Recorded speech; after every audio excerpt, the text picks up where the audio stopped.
little baby doesn't really have a lot of conditioning in the beginning, none at all. Just a blank piece of paper. He's kind of still in that pure energy. But once we start to get conditioned and our mind is affected by all that conditioning, we get it fed to us from parents, schooling, society around us, and so much of it hinders us. It says, oh, I'm no good, I can't do this. And then as we grow older and live our lives and we don't really correct any of that, then we keep feeding those thoughts and patterns and habits in our subconscious. And then to the degree that we are going on automatic, it's really that conditioning that is ruling us. So I think we can think of our deeper awareness, our awareness of ourself as the captain of a ship. The orders that we give the subconscious is what the subconscious is going to execute in a way.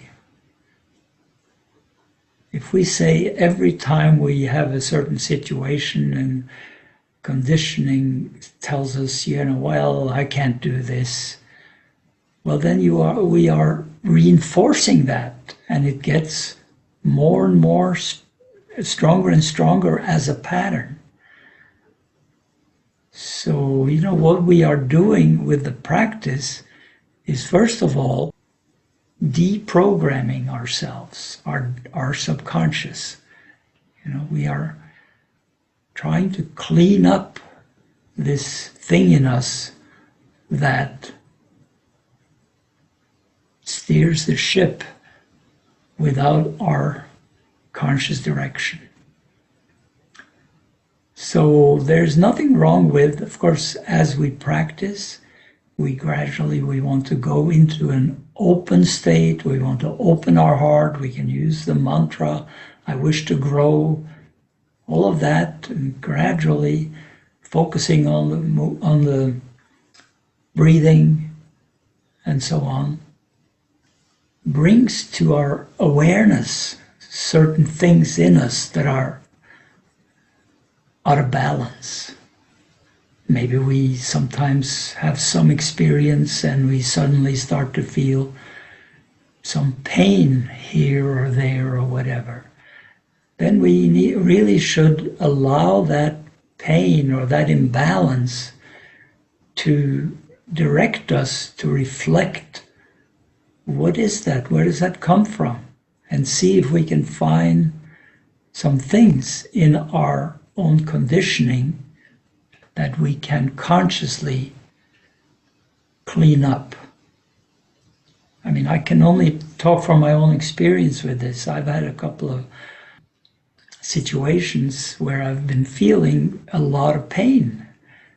It's actually, a physical condition with a lot of pain. And I've really reflected on that. Where does this come from? And I became very aware of certain points in my upbringing that contributed to create this kind of imbalance that is still lodged in the system. Now it's not. But, I looked at it as an opportunity to clean up a certain pattern in my subconscious that if I wasn't aware of it and took control of it in a way, in a good sense of the word, it would and has in some ways created my reality. So to be very clear and specific, I mentioned before, for example, one strong situation for me was that traumatic was when my father was sent home from the hospital when I was 16, and I had to carry him up and down the stairs. And he knew he was dying, and he wanted a beer out in the, we lived on the 5th floor, so I carried him up and down. And the symbolism of that, and when I was working with it consciously and really asking inside for that to be revealed to me, what did this cause? Then I could feel his abandonment. He was abandoned as a child. He was born out of wedlock, and then he was in an orphanage, and then he was taken by some, substitute parents that took him in, and then they had their own child suddenly. He was rejected by them.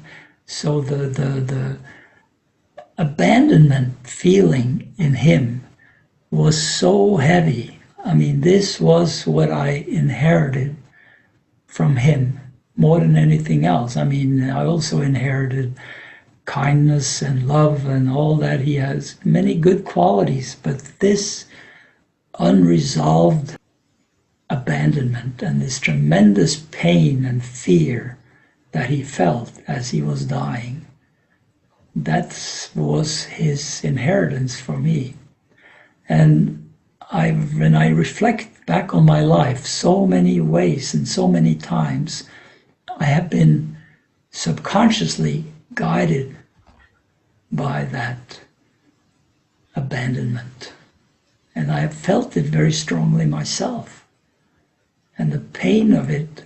But the thing that I experienced when I felt it really powerfully in this exercise I was doing was that the essence of what I felt when I opened to the full tilt pain of abandonment that my father carried, it was cleaned up. I felt the tremendous pain and weight of that, but at the same time, I really broke down crying because it was so beautiful. It was so beautiful. And this is purely, pain is God's love. It is just a beautiful, beautiful, beautiful sense of compassion and unlimited love, that you can feel then for anyone. And I've had this experience many times earlier, but this was really a very, very strong, purifying experience that went way beyond that particular incident.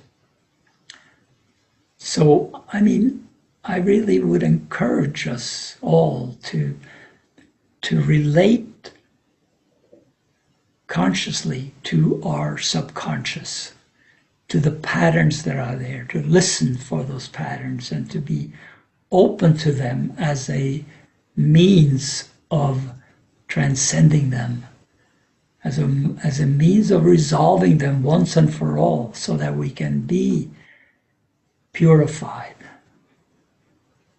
We want the purified, pure mind of a small child.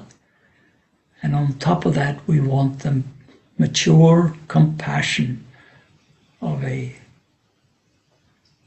grown adult person. So, if you hear yourself in your inner voice telling you, oh, I can't do that, I'm too old, I'm too sick, blah, blah, blah. All these things that we allow our conscious mind as a captain of our ship send to our people in the ship who are running the engine and steering it and so on, then we are not doing ourselves any favors. We need to be aware of who the captain of the ship is. And that is you. And you're each of us, we are responsible for consciously relating to the subconscious and its link into the self and universal consciousness. And it's really possible. And we can, let's say you are going into something that you are really afraid of. Maybe you're making a public talk or something and you feel really worried about it or fearful of it. Well, why not? And I do this, years ago when I was in college and had to do public talking, and I was terrified. What I was terrified of, I have no idea. Everybody there was busy with themselves. They didn't care about me. But visualizing then that you do the public talk and it's all fine and you're doing it and nobody cares, or cares in a good way but not in a bad way, like you're afraid, and just do it. You can visualize the scene in your own mind consciously. And this is using the mind in the opposite way of allowing it to be the slayer of the soul. Let it be the nurturer of the soul. The mind has two edges. It can either be used for inner work, or it can be allowed to run our lives, but to be the slayer of the soul. It can be the nurturer of the soul if we take charge of it and do it. So you can visualize, you can consciously, send your messages to your subconscious and your deeper self. And by doing that, you are sowing seeds that will lie there and gradually flower and grow. And the opposite is true also. If you are putting all these negative messages into your subconscious, they will also materialize as real things in your life. We create our own reality that way. So, if you have a pattern of feeling abandoned, you'll attract situations that will make you deal with that abandonment and understand it and let it go. And that's a positive thing. We need these situations to make it clear that they can be used to inspire us and to transcend and to get to this deeper awareness of the self and the purer state of being. I mean, we have mantras and there's fine, no problem. You can do a mantra, even do it in English. I am Parashiva.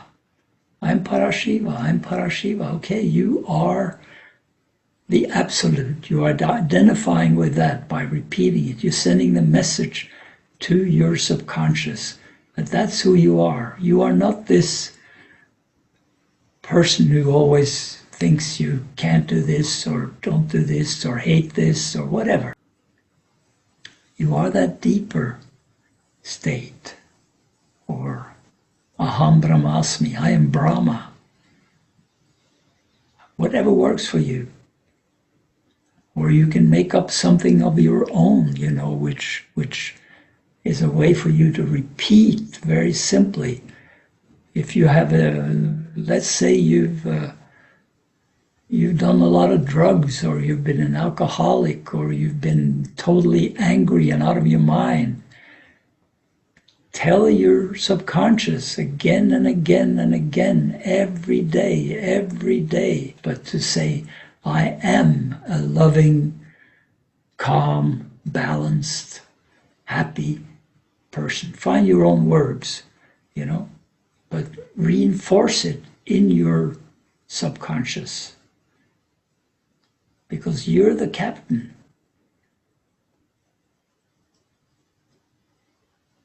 you're the boss.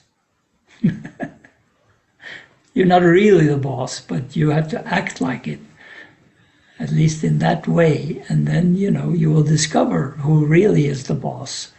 And that is this deeper energy that once you get to a point where you've cleaned up your conditioning, then, you're allowing what is true in the depth of your being to unfold as a natural